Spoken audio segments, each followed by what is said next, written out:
Hey guys, welcome to MadTech. Today we'll be learning how to switch account in YouTube, and now let's dive right in. Now to switch account in YouTube, first open up your YouTube app on your phone. After opening your YouTube app, guys, on this interface at the bottom right corner of the screen, you can see, guys, the button where it says you, just beside the subscription.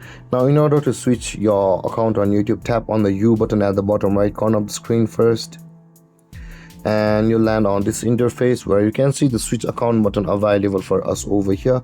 You'll be able to switch your account from over here, or just tap on the settings or the gear icon at the top right corner of the screen, and you land on this interface where you can see the account option is the second one.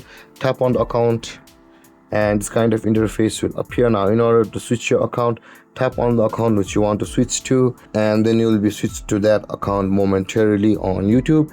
And with that being done, guys, this is how you will be able to switch account in YouTube.